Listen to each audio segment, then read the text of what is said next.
Assalamualaikum warahmatullahi wabarakatuh. Kami dari kelompok C5 ingin mempresentasikan database kelompok kami, yaitu stationery atau sistem informasi penjualan alat tulis. Saya Karisma Agustini Tias. Di sini saya akan menjelaskan tabel dan relasi antar tabel yang ada di dalam database stationery. Itu tabelnya sendiri ada 7, yaitu 6 tabel utama dan 1 tabel audit.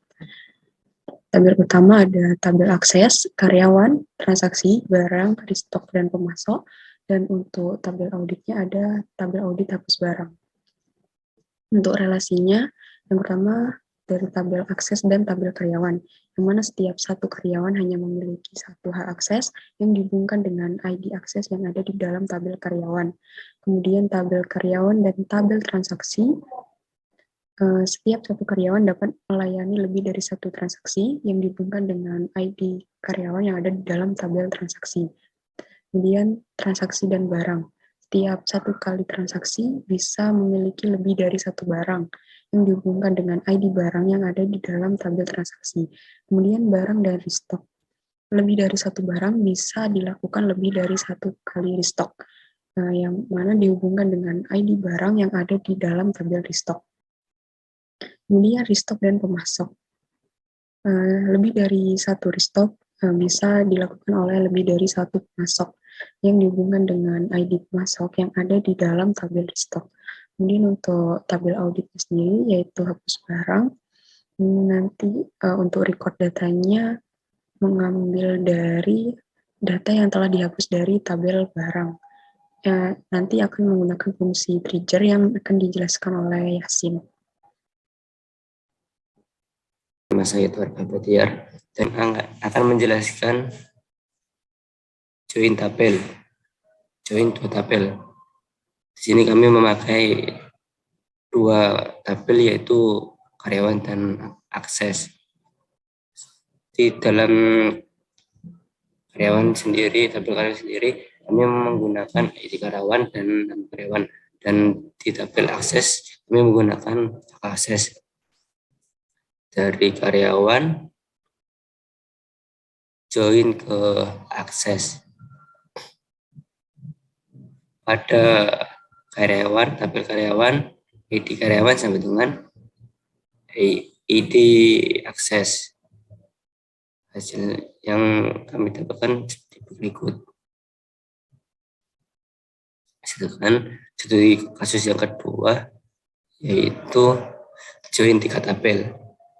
Di sini kami memakai 3 tabel yaitu tabel restock, tabel pemasok, dan tabel barang. Tabel restock sendiri kami memakai tanggal restock dan stok masuk. Sedangkan pemasok, tabel pemasok kami memakai ID pemasok dan nama pemasok. Sedangkan tabel barang kami memakai ID barang dan nama barang.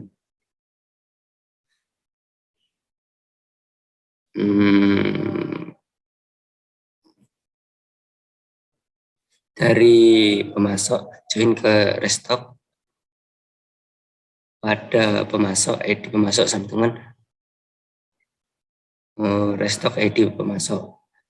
Join barang, pada barang ID barang sama dengan ID barang, restock ID barang. Nanti hasil yang akan kita dapatkan seperti berikut. Terima kasih. Saya Bagus Dava Firmansyah. Di sini saya akan menjelaskan tentang store prosedur. Nah, yang pertama delimiter ini untuk delimiter karakter. Dan yang kedua create prosedur get tabel harga beli ini membuat store prosedur dengan nama get total harga beli. Begin, kemudian declare total harga beli double default 0.0 ini mendeklarasikan total harga beli menggunakan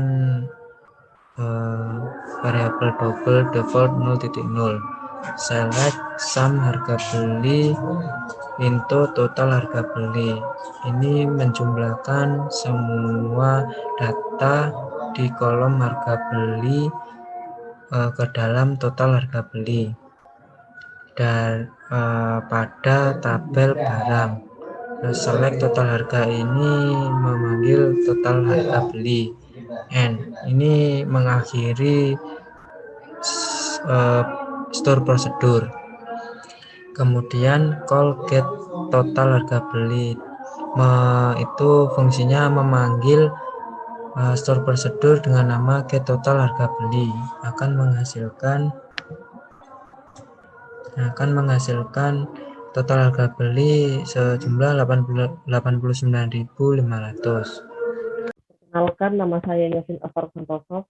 Di sini saya akan menjelaskan demo project akhir workshop manajemen bank data pada bagian trigger. Pada database kelompok kami terdapat 3 trigger, yaitu hapus barang, stok masuk, dan stok keluar. Yang pertama saya akan menjelaskan trigger hapus barang. Trigger hapus barang di sini berfungsi setelah melakukan delete pada suatu data pada tabel barang, maka akan insert atau memasukkan data yang dihapus pada tabel barang secara otomatis ke tabel hapus barang dengan kolom sesuai. Contohnya adalah seperti berikut. Di sini saya akan menghapus data barang pada ID barang nomor 9.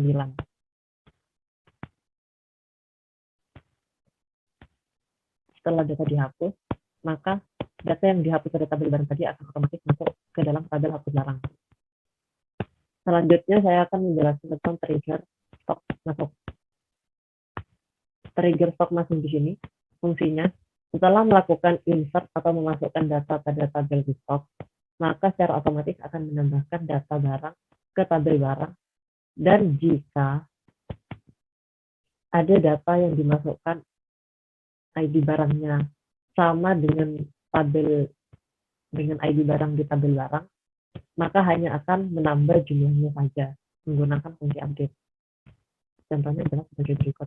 Di sini pada tabel barang pada pensil dengan merek Faber-Castell, stoknya adalah 7. Jika saya menambahkan stok sebanyak 20 di sini, maka secara otomatis stok pada barang pensil yang ID barangnya 2 adalah 27 dari yang awalnya adalah 7. Dan terakhir saya akan menjelaskan tentang trigger stok keluar.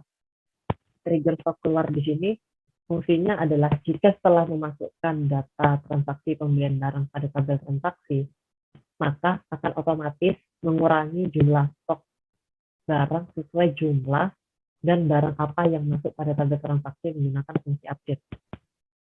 Contohnya adalah sebagai berikut. Saya akan menambahkan data pada tabel transaksi dengan barangnya adalah pensil dan jumlah barang yang dibeli adalah 4. Setelah saya masukkan data ke tabel transaksi, maka otomatis jumlah stok pada pensil akan berkurang yang awalnya dari 27 menjadi 23. Sekian presentasi dari kelompok kami. Jika ada salah kata, mohon maaf dan terima kasih. Wassalamualaikum warahmatullahi wabarakatuh.